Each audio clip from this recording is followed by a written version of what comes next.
Welcome back to the 22nd online episode of Peacetime, hosted every Sunday morning by Peace Point with myself, Phra Nicholas Thanissaro, live streaming from Dhamma International Meditation Center in Azusa, California.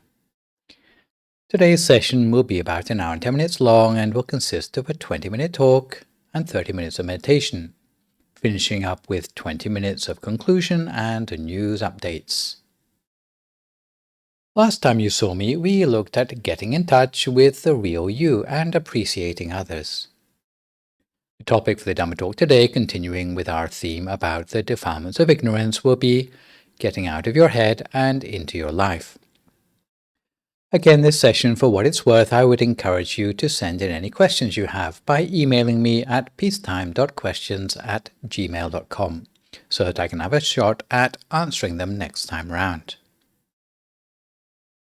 I've always been fascinated by the way that meditation links with therapy, whether it be mindfulness-based stress reduction or mindfulness-based cognitive therapy, because of the proven applications of meditation in the clinical context. The latest addition to the stable of mindfulness-based therapies is acceptance and commitment therapy, which, like mindfulness-based stress reduction, is a low-level intervention that can be administered by those without clinical training, and can even be initiated by the client themselves. In the light of many materials that have only recently become available to me, I've been able to flesh out today's talk on acceptance and commitment, making a popular talk a little bit longer than it used to be. So just to spend a few moments backtracking on the aspects of delusion we've already studied in previous sessions. A couple of talks ago, we looked at the defilements of implementation in the form of procrastination, lethargy, and mediocrity. Last time, we looked at defilements of self-image in terms of arrogance, conceit, boastfulness, and ingratitude. Delusion lies at the root of any destructive emotion, whether it be depression, skepticism, or despair. It can interfere in the way we see ourselves and our expectations about life. It's considered the most dangerous category of mental impurity because it is long-lived and leads us to do extreme things. The irony of defilements of delusion is that we don't know that we don't know. Delusion can indicate a hunger for existential knowledge, or a lack of answers to the eternal questions, or sense of purpose in life. As we heard way back in session 11, knowledge comes on three distinct levels: theoretical knowledge, hands-on knowledge, and insight knowledge arising from a still mind. Only the insight level of knowledge works on a deeper level permanently to transform the bearer of the knowledge, and this explains how mental shortcomings such as delusion can be overcome by developing insight through meditation. Such insight knowledge, and happiness more generally, becomes inaccessible to us when we get lost in thought. We are always on the way to something else instead of being present in the moment. We get caught up in the assumption that something is wrong with me, or we have the fear that round the corner I'm going to fail. Such thinking leads to a constant state of fear and shame that comes from identification with our thoughts. We judge ourselves too harshly and find it challenging to lighten up on ourselves, leading to addictive behaviors. In relationships, we end up with the delusion that we don't deserve anyone else's love. We can't accept ourselves because we are full of personal failings, because we have to rely on caffeine to start the day, because we are unable to cheerfully ignore aches and pains, because we can't resist complaining and boring people with our troubles, because we are resentful about getting criticism and blame, because we can't face the world without lies and deceit, because we can't relax without getting drunk, and we can't get to sleep without pills. Or it may be more serious, like a person who can't accept the implications of a life-changing injury, such as a person with a multiple leg fracture who doesn't believe they will ever be able to walk again. We try to live up to impossibly high standards instilled by our culture, and falling short we feel inferior, less than, or as if we've been set up to fail. Such thinking is particularly toxic for social minorities, where you feel constant pressure to live up to standards set by mainstream society, whether it be financial success, the way we look, our body shape, gender orientation, sexual orientation, or physical capacity. What we have or what we are is never enough and causes us deep suffering. Psychotherapy has a guaranteed clientele amongst those shamed by or failing to live up to the expectations of their families, who impose conditions on them like, here's how you need to be to earn our respect and love. So, in the face of our imperfections, what is the best way through? The possible way out from under is to change the nature of the thoughts in our heads, because, as Mahatma Gandhi said, carefully watch your thoughts, for they will become your words. Manage and watch your words before they become your actions. Consider and judge your actions, for they will become your habits. Acknowledge and watch your habits, for they shall become your values. Understand and embrace your values, for they will become your destiny. So how can we awaken from these habitual chains of thinking, feeling, and then acting in a way that inspire happiness in our sense of being? How can we get out of our head and into our life? If we were able to do something for ourselves about this suffering, mainly caused by destructive thoughts, wouldn't it be a welcome alternative to therapy? So, today we'll look at the telltale signs of self-destructive thoughts, the problem we have when we identify with such thoughts, acceptance and commitment as a solution to such thought identification, and how mindfulness can help with the task. If you were completely free of the influence of any such sort of negative thoughts, your mind would be happy all the time. You would have the head space or the heart space to be happy. However, there are many telltale signs that we are lacking in the happiness department. Psychologists use a whole slew of statements to measure people's level of happiness. For example, if you find you're feeling sad for most of the time, or you feel your future is hopeless and things will only get worse, these would be indicators of sadness or pessimism undermining your happiness. If, as you look back on your life, you see nothing but a series of failures, or you can't seem to get any pleasure from the things you used to enjoy, or if you feel quite guilty most of the time, these would indicate how fusion with negative perceptions is undermining your happiness. If you feel like you're being punished, or you feel disappointed with yourself, or if you blame yourself for everything bad that happens, these would show how self-hate and self-criticism are undermining your sense of happiness. If you feel tempted to end things, or you constantly feel like crying even when you can't, or if you feel restless and can't stay still, these would show how sorrow, self-destructive feelings, anguish and agitation are undermining your happiness. If you find it hard to work up an interest in anything, or have increasing difficulty in making decisions, or if you don't consider yourself worthy, these would indicate how loss of interest, indecision, and perceived unworthiness in your thoughts are undermining your sense of happiness. If you find you don't have enough energy to do anything, or if you find you sleep most of the day, or if you are irritable all the time, it would indicate how loss of energy, changes in sleep patterns, and irritable thoughts are undermining your happiness. If you find yourself binge eating, or your concentration span is diminished, or you feel too tired to do a lot of the things you used to do, it would indicate how thoughts of fatigue, changes in appetite, or attention deficit are undermining your happiness. So, our lack of happiness is betrayed by thoughts of sadness, pessimism, past failure, loss of pleasure, guilt, punishment feelings, self-dislike, self-criticism, suicidal ideation, sorrow, agitation, loss of interest in life, perceived unworthiness, loss of energy, changes in sleep patterns, irritability, changes in appetite, attention deficit, and fatigue can undermine our happiness. You'll notice that all of these are to do with our mental response to the circumstances and not the circumstances themselves. Usually the Buddhist attitude is to fight back in the face of weakness or see the danger in small things concerning our personal faults. But there are exceptions to this, rather like untangling a knot, where just pulling as hard as you can will only make the tangle worse. Where we need to try softer, not harder. Where acceptance allows us to stand our ground instead of backsliding or going to pieces. Where we have a personal setback such as trauma or a life-changing diagnosis.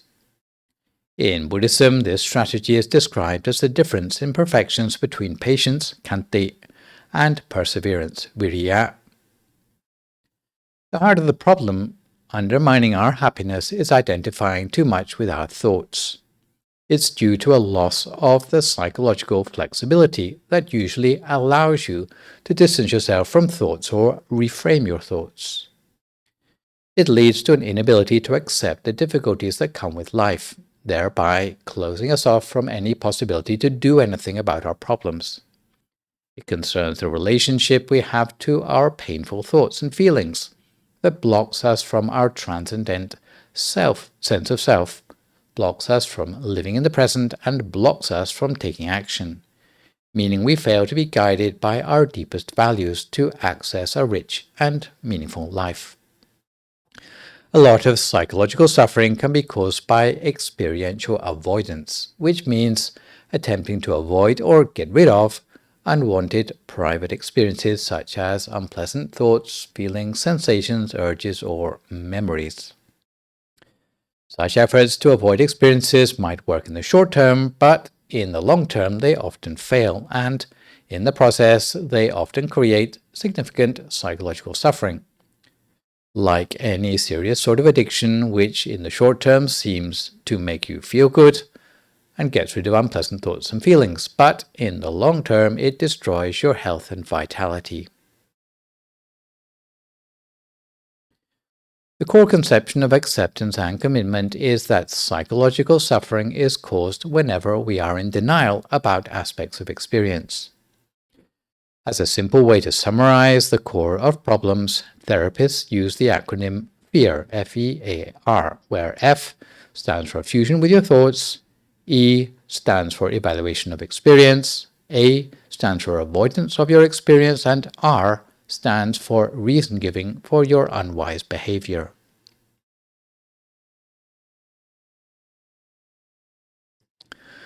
Acceptance and commitment is part of a third wave in psychology that comprises behavior therapies that regard mindfulness and acceptance as important additions to change-oriented treatment strategies. Acceptance and commitment has a large body of empirical data to support its effectiveness. For example, a paper published by Patricia Bach and Stephen C. Hayes in 2002, which showed hospital readmission rates for psychotic patients were cut in half with only 4 hours of acceptance and commitment, primarily using values-guided behavioral interventions and cognitive diffusion techniques to reduce believability for delusions and hallucinations. A growing body of empirical data confirms that cultivating acceptance, mindfulness, and openness to experience is also highly effective for the treatment of depression, anxiety disorders, substance abuse, chronic pain, PTSD, and anorexia. Acceptance and commitment is also a very effective model for life coaching and executive coaching. Overcoming the FEAR or FEAR acronym needs you to practice a different acronym, namely ACT, where ACT is composed of A, which stands for accept your reactions and be present, where C stands for choose a valued direction, and where T stands for take action. Acceptance and commitment is a unique and creative approach to a change in behavior, which is a mindfulness-based, values-oriented behavioral therapy that has many parallels to Buddhism, and yet it does not need the person to be religious in any way. Acceptance and commitment has the core message to accept what is out of your personal control and commit to action that improves and enriches your life in order to maximize human potential for a rich, full, and meaningful life. Acceptance is achieved by teaching you psychological skills to deal with your painful thoughts and feelings effectively, in such a way that they have much less impact and influence over you, which by any other name could be known as mindfulness skills. Commitment is achieved by helping you to clarify what is truly important and meaningful to you, in other words, your values, and then use that knowledge to guide, inspire, and motivate you to change your life for the better. When you put all these things together, you develop psychological flexibility. This is the ability to be in the present moment with awareness and openness, and take action guided by your values. The greater your ability to be present, open up, and do what matters, the greater your quality of life, the greater your sense of vitality, well-being, and fulfillment. Acceptance and commitment commonly employs 6 core principles to help clients develop psychological flexibility. The first stage is getting in contact with the present moment, which means being psychologically present, consciously connecting with whatever is happening right here, right now, and experiencing this with openness, interest, receptivity, and curiosity. The second stage of acceptance and commitment is the skill set of learning how to cognitively diffuse emotionally charged experiences, learning to step back from, detach from, distance yourself from, and let go of the unhelpful thoughts, beliefs, worries, or memories that you are caught up with. Instead of struggling to get rid of them, you learn how to let them come and go, just as if they were cars driving by your house. You learn how to step back and watch your thinking so that you can respond effectively instead of getting tangled up or lost in thought. You learn to reduce the tendency to reify thoughts, images, emotions, and memories. Diffusing involves seeing thoughts and feelings for what they are. In other words, passing sensations or irrational things that we tell ourselves, instead of what we think they are, like feelings that will never end or factual truths. The goal of diffusing is not to help you to avoid the experience, but to make it more manageable for you.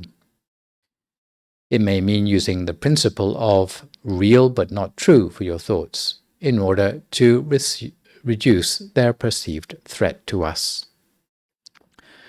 Third stage is acceptance, which means making room for painful feelings, urges, and sensations, and allowing them to come and go without a struggle. It means opening up and making room for painful feelings and sensations. You learn how to drop the struggle with them, give them some breathing space, and then let them be there without getting caught up in them or overwhelmed by them. The more you can open up and give those thoughts wiggle room, the easier it is for your feelings to come and go without draining you or holding you back. In the words of the American psychologist Carl Rogers, "It wasn't until I embraced myself just as I am that I felt free to change." When we say yes to those difficult emotions, it creates more space to deal with them than when we say no. The fourth stage is observing the self, which means accessing a transcendent sense of self, a continuity of consciousness which is unchanging. Obsessing, worrying, and playing things over and over in your head keep you stuck. In acceptance and commitment, the observing self is part of you that is responsible for awareness and attention. We don't really have a word for it in everyday language. We normally just talk about the mind, the part of us capable of awareness and attention. But there are 2 parts to the mind: the thinking part that is responsible for all your thoughts, beliefs, memories, judgments, fantasies, and so forth, and then there's the observing part, the part of your mind that is aware of whatever you are thinking or feeling or doing at any moment. The trick is to observe your weakness, but to take note of your strengths. You give yourself permission to not be good at everything, You acknowledge the difficulty in your life without escaping from it or avoiding it. You realize that you can be in control of how you react, think, and feel. You observe what you're feeling and ask yourself, what are the physical sensations? You notice the way you are talking to yourself as these feelings are experienced. You ask yourself what interpretations you are making about your experience and interrogate whether they are based in reality. You grab onto the strands of your negative self-talk and counter them with realistic ones. You can use questions to challenge your assumptions along the same lines as the self-inquiry work of Byron Katie. She recommends using 4 turnaround questions for every destructive thought. Firstly, when an emotionally charged thought pops up in your mind, you should challenge it with the question, is it true? Follow up with the question, can I absolutely know that it's true? Next, interrogate that thought with the question, how do I react? What happens when I believe that thought? And lastly, ask yourself, how would I be different without this thought? When we consciously turn a question around, it is a way of experiencing the opposite of that thought that we are so caught up in. For example, if an emotionally charged thought pops up in our mind, such as, my husband should listen to me, it can be turned around in 3 different ways. I should listen to my husband. I should listen to myself, and my husband shouldn't listen to me. For each turnaround question, we force ourselves to examine how that alternative scenario might be true. On the basis of these challenges to your assumptions, you can then reevaluate your experience with your newfound outlook. The 5th stage is values, which means that what you want your life to be about, deep in your heart, what you want to stand for, what you want to do with your time on this planet, and what ultimately matters to you in the big picture, what you would like to be remembered for by the people you love. It means discovering what is most important to the truest part of yourself. The 6th and final stage is committed action, which means taking action guided by your values, doing what matters, even if it's difficult or uncomfortable, and carrying them out responsibly. Whether it be a situation you cannot control, a personality trait that is hard to change, or an emotion that overwhelms, by these stages, acceptance allows us the space to move forward. Mindfulness is a hot topic in Western psychology right now, increasingly recognized as a powerful therapeutic intervention for everything from work stress to depression, and also an effective tool for increasing emotional intelligence. Mindfulness is a mental state of awareness, focus, and openness, which allows you to engage fully in what you're doing in any moment. In a state of mindfulness, difficult thoughts and feelings have much less impact and influence over you. So it's hugely useful for everything from full-blown psychiatric illness to enhancing athletic or business performance. It's impossible to develop acceptance and commitment without at least some mindfulness skills. In many models of coaching and therapy, mindfulness is taught primarily via meditation. However, for acceptance and commitment, meditation is seen as only one way amongst many hundreds of learning skills. And this is a good thing because many people with troublesome thoughts have difficulties meditating. In any case, the more you practice those mindfulness skills, the more you'll be able to become aware of the observing part of your mind and to be able to access it when you need to. Especially at the stage of observing the self, mindfulness allows you to access the transcendent sense of self, a continuity of consciousness which is unchanging. Acceptance and commitment is made more powerful through the application of mindfulness, whether it be the pure awareness or the observing part of the mind. The sort of mindfulness skills useful for developing acceptance and commitment include those that fundamentally change your relationship to painful thoughts and feelings. When you practice these skills in everyday life, painful feelings and unhelpful thoughts have much less impact and influence over you. Therefore, instead of wasting your time and energy in a fruitless battle with your negative thoughts, you can invest your energy in taking action to change your life for the better, guided by your deepest values from a place of calm. To this end, before we go further to look at some success stories of acceptance, we take the opportunity to settle ourselves for some meditation. So, if you would like to find a comfortable sitting position for yourself now as you listen to my guidance. If you'd like to start by settling yourself into a comfortable posture for yourself in meditation.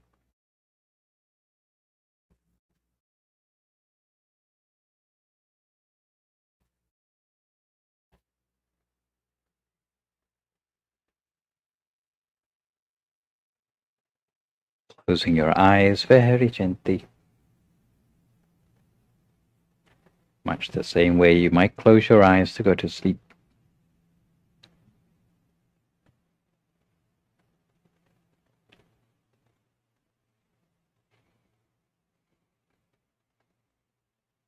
Slowing yourself down and relaxing by taking a few deep breaths to yourself.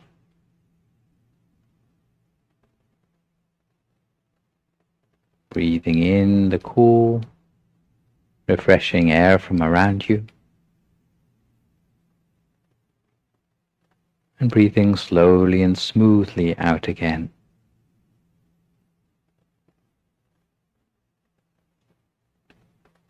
Once again, breathing to the full extent of your lungs. And as you breathe out, you may feel that you are letting go of any previous worries or concerns you may have had.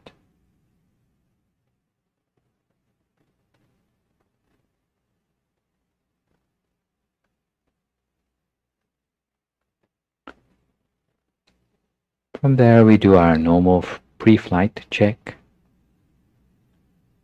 to make sure our body is properly relaxed for the meditation ahead.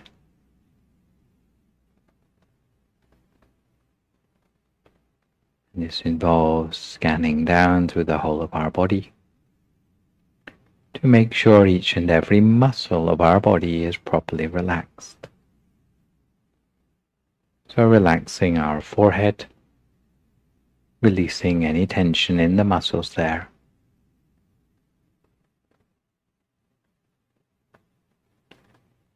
And relaxing our eyebrows and our eyelids. Taking care that the way we have closed our eyes is as gentle as possible. There's no need to squeeze our eyes tightly shut. It is only necessary to close our eyes to the point where our upper and lower eyelashes are just touching together.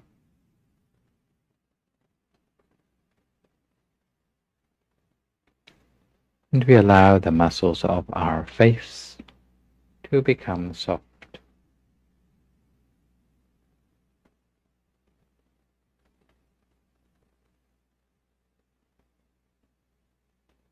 Relaxing our jaw, taking care not to clench our teeth together.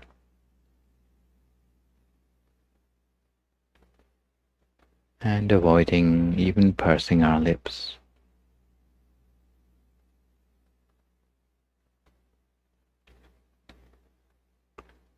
From there, we relax the muscles of our neck. If our shoulders are tense, we allow them to drop to their natural height.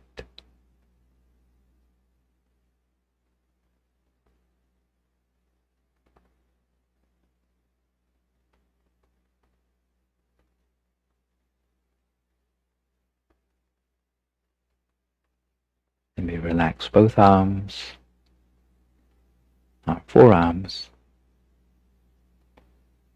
and eventually our hands and fingers, so that the way our hands rest in our lap is as light as possible.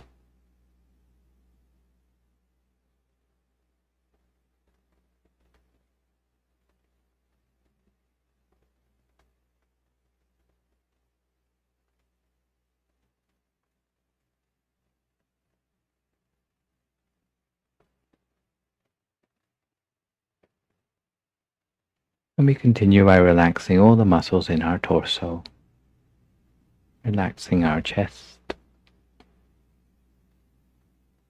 trunk,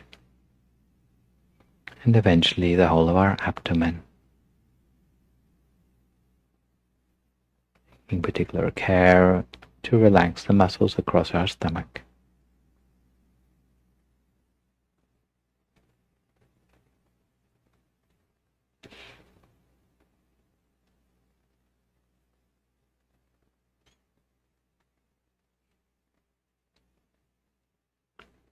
We relax both legs, all the way down to our feet and our toes.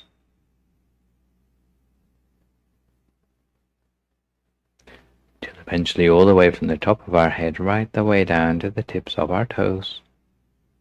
We feel satisfied.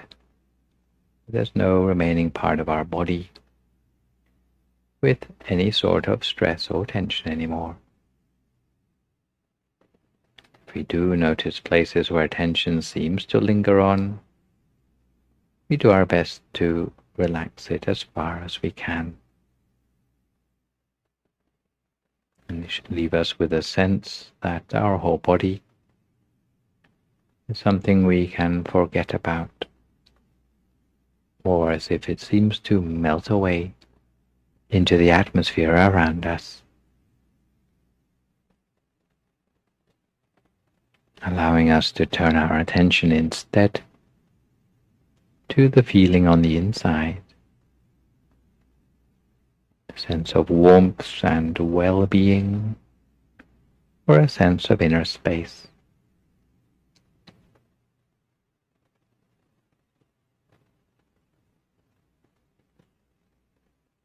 And even this feeling on the inside is something we can relax further.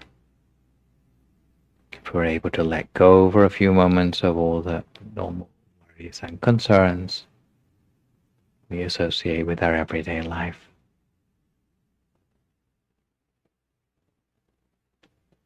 Even the urgent things we try to put on one side for now, perhaps with a promise to ourselves that we can come back to think about them at a later time.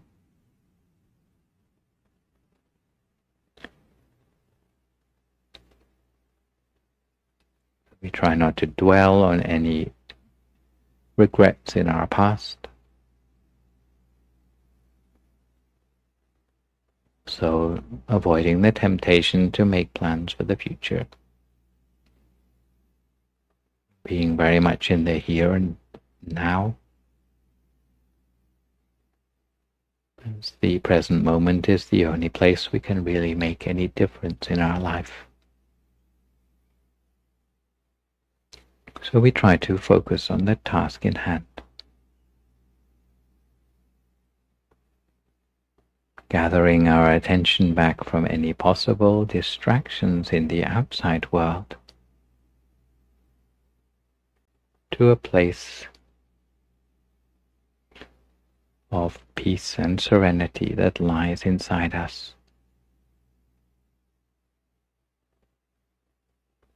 Generally, the best place is somewhere around the area of our stomach. And by maintaining our attention inside us,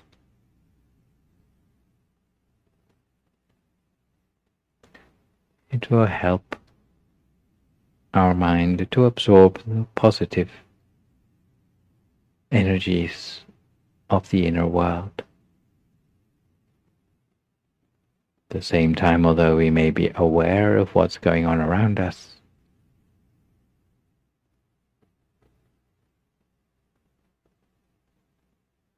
we find that what's on the outside doesn't actually perturb our mind anymore. Instead, our mind absorbs the positive qualities from the inside, a sense of happiness and joy, as if our whole mind were filled with tiny particles of happiness and joy, which then spread to fill the whole of our body and mind.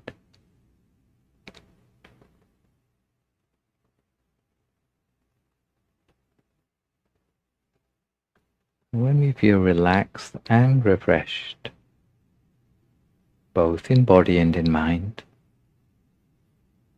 very gently, using no effort at all, we imagine the inside of our body to be nothing but an empty space or a hollow cavity, without any organs or tissues, without any muscles or bones.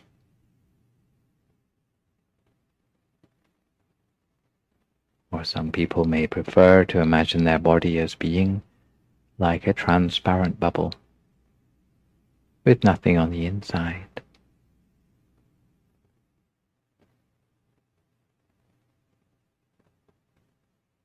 Others who've been meditating longer may have more of a sense that their body has disappeared completely. Meditation is rather like inhabiting a great empty space of our own creation.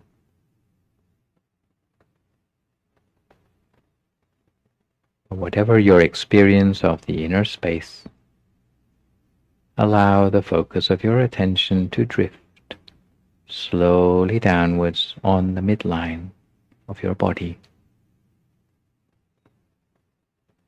drifting downwards until it seems to come to rest somewhere in the area of your stomach. In the ideal world, of course, the place will be the seventh base of the mind, the center of the body. But in practice, we tend to use our feeling to tell us the correct place. If it feels right, then it generally is right.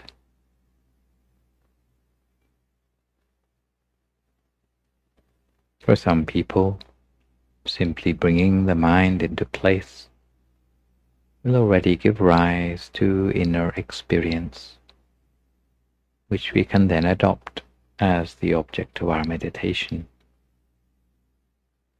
If that is the case, then any inner imagery, inner feeling can form the focus for our attention. And our brief in the meditation would be simply to observe the way in which that inner experience transforms further.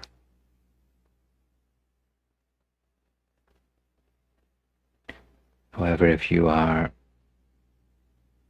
newer to the meditation practice, or if you are still in some doubt about the exact position of the center of the body, it may be necessary to conjure up some sort of inner object of your own as a starting point for the mind. Such an inner object may be something you can feel, or it may be something you can see. An example of something you can feel might be like an invisible fruit, the presence of which you can feel at the center of your body. Be like a grape or a small nectarine, with a certain weight and texture, certain size and temperature, resting at the center of our body and acting like an anchor for the mind. If you're more into a visual practice, then it might be picture the sun shining with a bright, clear light. It's not particularly mattering whether the picture is in focus. Even if it's vague, then we accept it anyway.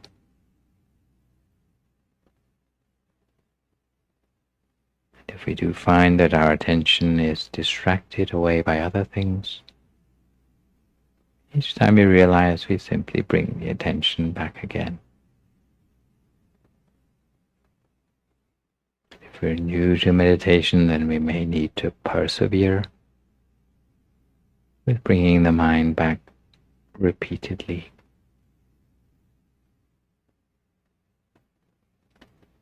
But And each time we do bring the mind back to the center, it will become a little bit easier to keep it there the next time round.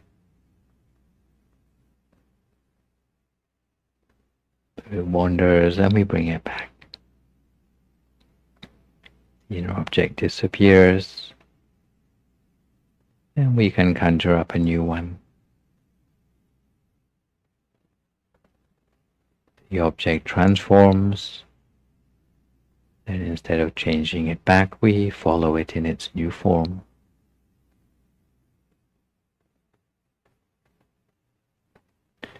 And as for the problem of there being an excess of thought in the mind, if you find that is the case,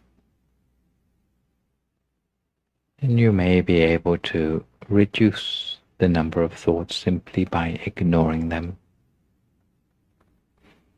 by starving them of attention. But if the number of thoughts in the mind is really too many, simply to ignore, it may be necessary to return to our good friend, the mantra, hearing the sound of the words Samma Arahang coming up from the center of our body or from the center of that inner object. Almost like a silent music. Samma Arahang, Samma Arahang, Samma Arahang, over and over again, lightly, gently and continuously, helping to keep our mind on track at the center, but also reducing the number of thoughts in the mind down to a manageable level, till we reach a point where the mind seems to have settled into silence. We maintain our mind with the utmost of gentleness, never rushing the process, never trying to force our hand. Continue in this way for a few more moments now in silence, until we come to the appropriate time.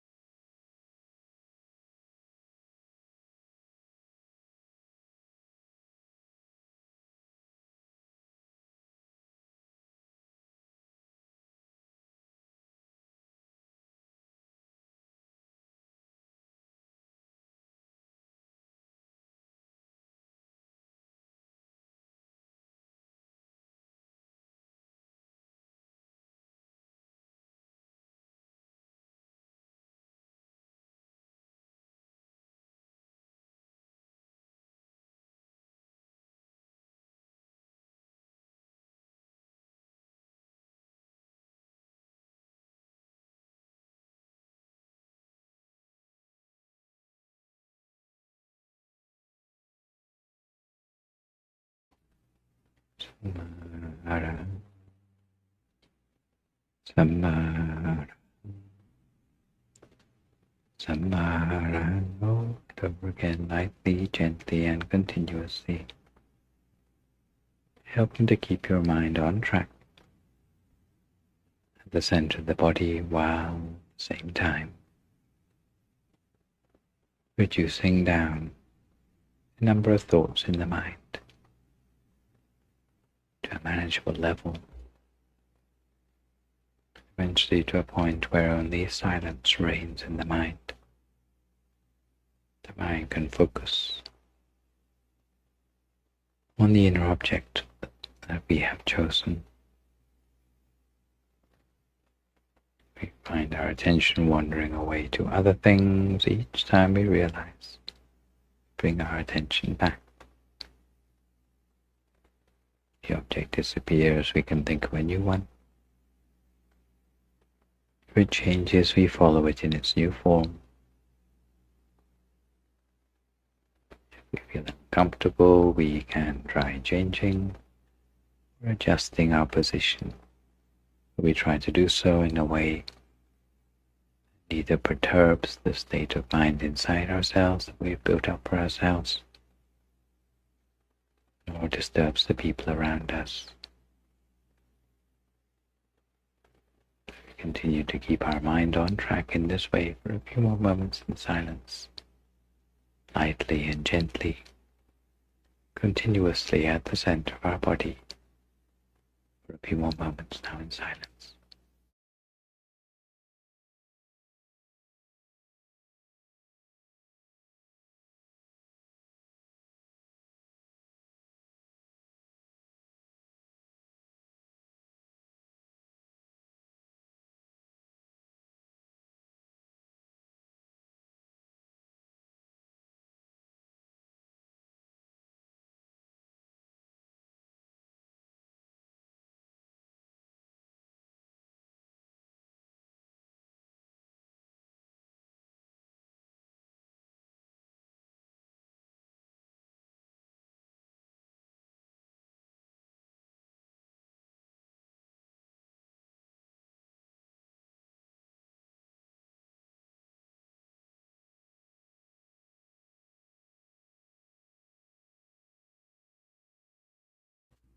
We continue to maintain our attention at the center of the body the whole time,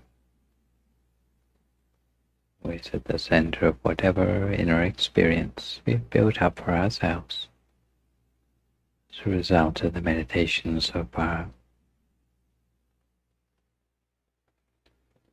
Some people, the inner experience will add up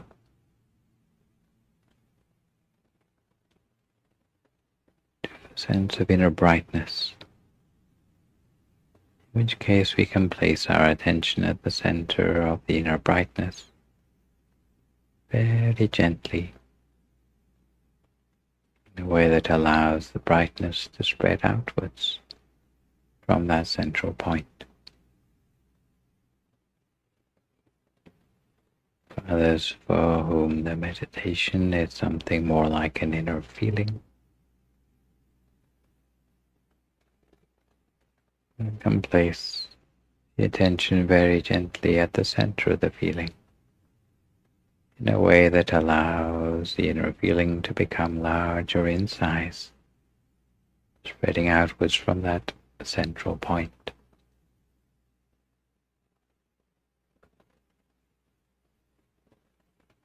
For others still it will be some sort of inner picture. And in the same way we can place our attention very gently at the center of the picture, in a way that allows the picture to become larger in size, spreading outwards. This process of allowing the inner experience to expand is known as the spreading of loving kindness. And initially we allow our inner experience to extend in this way until it fills the whole of our own body, making the wish at the center of ourselves that we may be well and happy, free from all suffering. Again from our center, but extending the loving kindness outwards beyond ourselves. We allow the loving kindness to spread outwards to fill the whole of the meditation hall, further still outwards to the whole of the meditation center, while at the same time making the wish at the center of ourselves that all living beings in the meditation center may be touched by our loving kindness. That those living beings may be well and happy, free from all suffering, live together in peace and harmony. And again from our center, but extending our loving kindness further still. If it's easier, we can imagine spreading loving kindness across a map seen in bird's eye view. We extend loving kindness outwards, the whole of Azusa, further outwards to the whole of LA, in all directions all around. Extending our loving kindness so that it touches all living beings in the valley.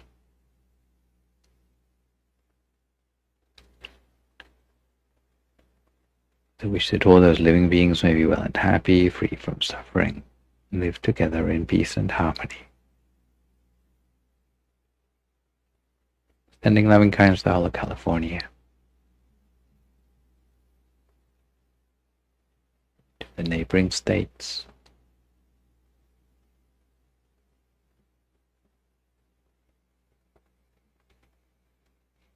and all the states of America.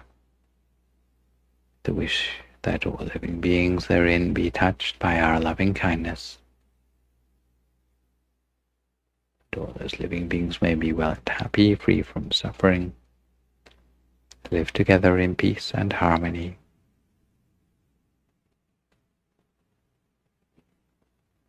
And extend loving kindness to the whole of North America. Further still to all the continents of the world. So that our loving kindness extends across the whole of the face of this planet. Making the wish that all living beings, whether on the land, in the air, or in the sea, be touched by our loving kindness. That all those living beings may be well and happy, free from suffering, live together in peace and harmony. And true peace might prevail on our planet within the space of our own lifetimes. We can extend loving kindness further, outwards into the universe around, in all the 6 directions, extending loving kindness in the forward direction, extending loving kindness to the back,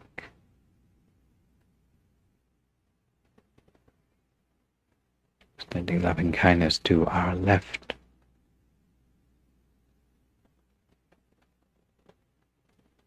and extending loving kindness to our right.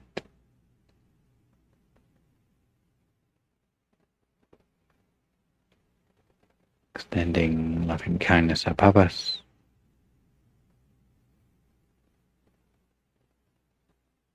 and extending loving kindness below. Extending loving kindness without bounds or limits, till it becomes a sort of universal love, reaching everywhere in the universe, touching all living beings therein, without exception. Again, with the wish that all living beings may be well and happy, free from suffering, live together in peace and harmony. And we can extend love and kindness to particular loved ones.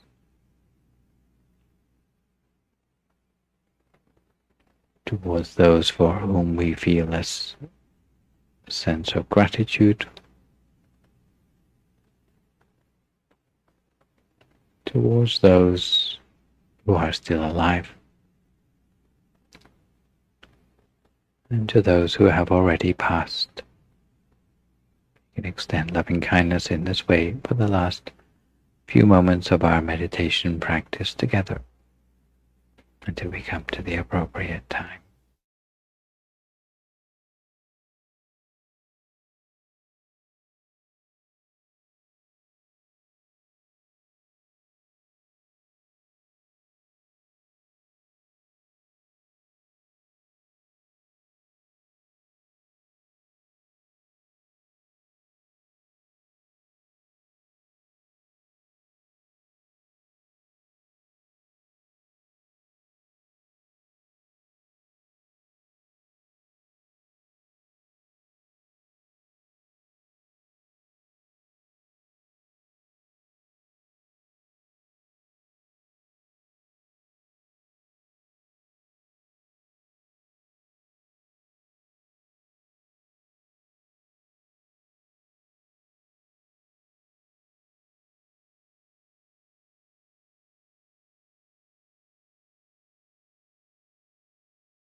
Sappa Buddhanupavena, Sappa Dhammanupavena, Sappa Sankhanupavena Sattha Soti Bhavantu Te. So if you'd like to come to the end of your meditation for today, you can gradually open your eyes again. If you feel at all uncomfortable, then slowly try changing to a more comfortable position and to gently finish your practice. So meditation can help dispel the darkness of ignorance by facilitating the cultivation of the inner light of wisdom.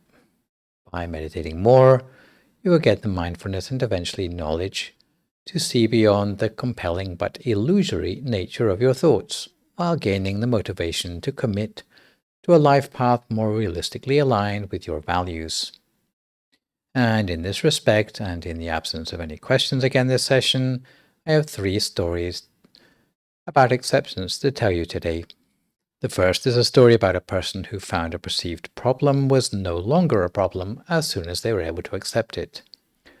The other 2 stories are about how acceptance can lead people to find peace and satisfaction with life despite irreversible health conditions. So my first is a Buddhist story about self-acceptance from the Namasiddhi Jataka. Once upon a time, there was a world-famous teacher in Taxila in what would be called Pakistan in the present day.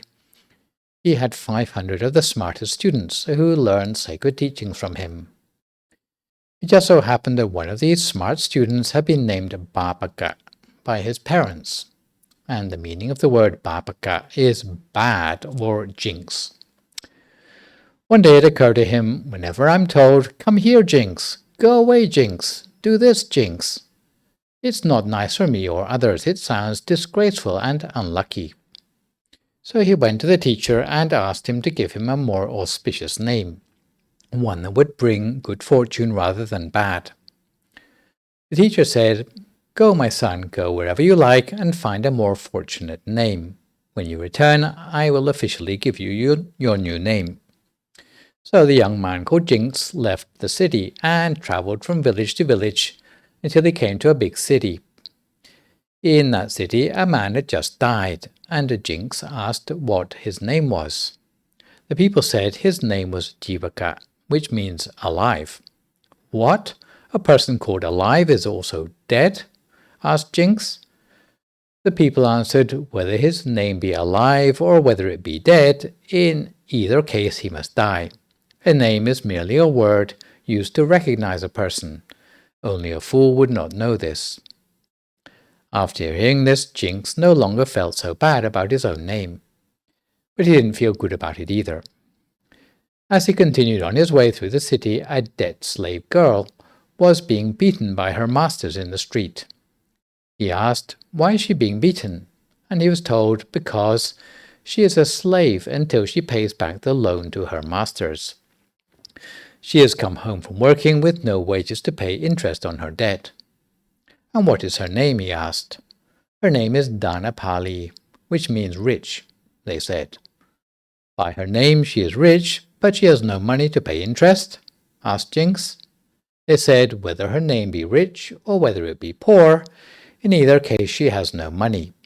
A name is merely a word used to recognize a person. Only a fool would not know this." After hearing this, Jinx became even less interested in changing his name. After leaving the city, along the roadside, he met a man who had lost his way. He asked him, "What is your name?" He replied, "My name is Pandaka," which means tour guide. "You mean to say that even a person named tour guide has gotten lost?" asked Jinx. Then the man said, "Whether my name be tour guide or whether it be tourist, in either case I've lost my way. A name is merely a word used to recognize a person. Only a fool would not know this." Now, completely satisfied with his own name, Jinx returned to his teacher. The world-famous teacher of Taxila asked him, "How are you, my son? Have you found a good name?" He answered, "Sir, those named alive and dead both die. Rich and poor may be penniless. Tour guide and tourist can get lost. Now I know that a name is merely a signifier used to recognize a person. The name does not make things happen, only deeds do. So I'm satisfied with my name, there's no point in changing it. The teacher summarized the lesson his student had learned this way. By seeing alive as dead, rich as poor, tour guide as lost, Jinx has accepted himself. The moral of this story is, a rose by any other name would smell as sweet. In this case, you could substitute what you're named for any other thing in your life that's holding you back, that you have to accept, whether it be negative thoughts you are in denial about or dissatisfaction about the way you look, your body shape, gender orientation, sexual orientation, or physical capacity. If you're able to accept it, often the part of your problem you're able to do something about, which is your response to it, gains the traction that allows you to actually do something about it.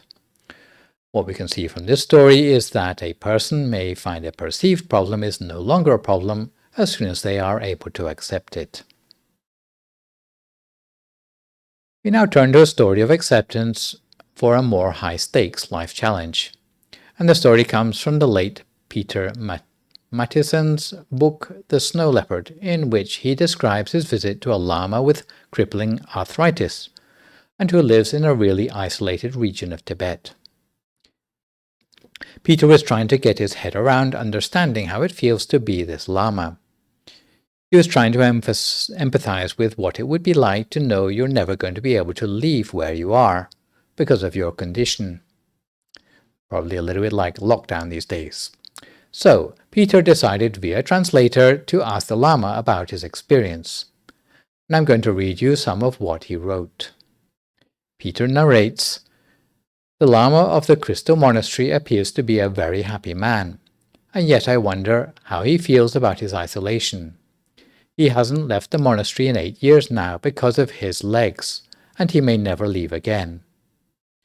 So Peter asked the Lama, really, what's it like? Here's the response.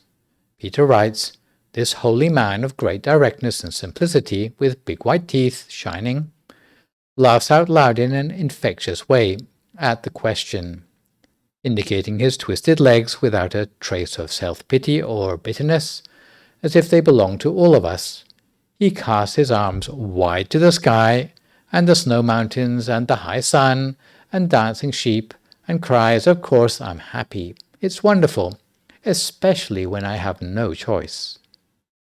Matthiesen goes on to say he feels he has been struck in the chest with the power of this monk's wholehearted acceptance. So this is the key. This is the shift from the egoistic state that's busy navigating and trying to avoid things and get things to this freedom and happiness that realizes that we don't have a choice, not in the big things. But we do have a choice about our intention and inclination to open our hearts to how it is. So this has been the story about a monk who used acceptance to find peace despite an irreversible condition. And you can probably extrapolate how such exultant power of mind could similarly help a person on their deathbed to embrace their condition and leave this world triumphantly. Acceptance, by its very nature, is imperfect, it's messy, and often unpleasant. The upside is it can ultimately open the door to a place of growth, a sense of freedom, and a life familiar with ease. Acceptance is crucial to helping anyone move beyond the stuckness of fear and suffering. Today, the final story I'd like to share is the experience of a lady called Shunya Anding of San Francisco, who had to deal with a diagnosis of an autoimmune deficiency. Here's what she said. "Years ago, being the natural, striving, fun-seeking, achievement-oriented person I was, I ignored the fact that my body felt like a truck had run over it. I pushed, faked, and hid what my body was really feeling until it all came to a screeching halt. Diagnosed with lupus, an autoimmune disease, and a future of chronic pain or worse, I had to give up the impressive job, the active social life, and the self-image that had always propped me up in the world. And then what was left? Instinctively, I wanted to go back to the way things were, to repatch it all back together again. Fortunately, I inherently felt the impossibility of all that, and so the work began. I started taking a meditation class and then a Buddhist practice, and one day sitting silently, feeling my body breathing, listening inwardly to what was there, the hard, guarding shell around my heart broke. I had to accept there was no going back to normal. There was only being with what is and opening to where that might lead. That being said, there were a lot of tears and a lot of pain. In other words, it was messy. I went through a series of small steps, which took a while. I had to accept that I could no longer keep up with my carefree, energetic friends as they traveled around the world and partied around the clock. I had to accept I would no longer create interesting buildings as an architect or participate in gallery shows as an artist. Most difficult of all, I had to accept I could no longer be the fun-loving, happy person my husband needed, at least not right away. I had to accept my life had suddenly taken a new direction and be receptive to the possible changes that this might bring. Receptivity was the key to opening toward inner growth and intimacy, as well as a place of gentleness, all new territory for me. Result was to surrender to what is present, which floods me with a feeling of relief. It is more honest, more pure, less tinged with the shoulds of daily life, as in the pressure to be more productive, to be energetically outgoing, to follow through on all my perceived responsibilities as a daughter, a wife, a friend, allowing myself to actually be the way I felt without the weight of someone else's expectations, was the beginning of moving towards physical and emotional health. Resisting the inconvenient truth that all aspects of my life had changed made the changes much more emotionally painful. Stuck in this place of denial, I was unable to connect in the ways that nurture deep friendships and that create authentic appreciation for life's small pleasures. Embracing life, not just the edited parts of it, but all of it, is a place of wisdom and grace. I found this place in meditation because, as quiet as your body and mind can get in meditation, at all times it is gently moving with every breath. Acceptance helped me to learn to listen within, and then trust what I heard. Trust just what my personal world was asking me to respond to, and step peacefully forward into that vibrant flow of life. And just as an epilogue, Shunya Anding went on to become a successful wellness counselor for others with chronic illness. So in conclusion, we all hold on to some kind of emotional pain by pushing it away, in an effort not to be hurt, which ultimately and ironically keeps this pain very close. When such pain comes up, we need to ask ourselves what it would take to let it go. What is it that wants to be acknowledged and ultimately accepted? And then accept this pain, whether physical or emotional, which leads to tight muscles and mental habits, a pattern of tenseness and protectiveness that would otherwise suck the joy and spontaneity out of our life. Pulling away from our pain or ignoring life's difficulties is a kind of resistance, a fighting of gravity, and an easy habit that will not heal our difficulties. The tiring cycle of push and pull of resistance makes everything difficult and takes a lot of energy, draining you of anything positive. We want to respond wholeheartedly, not with dullness or avoidance or anger. If you come across such negative thinking, it's worth asking yourself, what am I resisting? And even better, do I want to be in acceptance mode or resistance drain? And finally, what is it that I need to accept? The danger lies in blocking too much of ourself, guarding against the pain, the fears or sense of being trapped in denial. So, in conclusion, acceptance is not resignation. It's not passively giving up. It takes courage and strength to recognize and acknowledge what's there, from a place of empowerment and choice, instead of feeling like a victim of fate. It can be a beautiful sense of coming home to the body in the present moment, a feeling of wholeness and strength, better to face your circumstances, whatever they may be. Acceptance is a starting point for the journey towards embracing what life is all about, in spite of obstacles. Staying true to our entire experience allows us to loosen our responses, drop the guard, and be in a place of acceptance. So, if you are talking of getting out of your head and into your life, acceptance is not the end of the story, but it opens the door to the true patience to untangle ourselves from our thinking and refocus our energy on solving otherwise insurmountable problems in our real-world lives. So let me finish up with a quick mention about temple support and a news update about the availability of meditation teaching in English. At the moment, with the extra strict stay-at-home order statewide in California, anyone wishing to make a contribution to the temple in person should contact the temple first.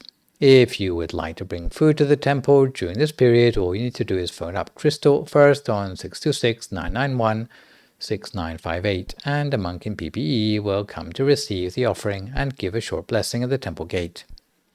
English-speaking monks will be on duty on Wednesdays and Saturdays. As for temple donations, you can see the details on the ticker tape for those wishing to support the temple without attending in person. Needless to say, the whole temple would like to rejoice in the merits of all taking the opportunity to support the temple in this way.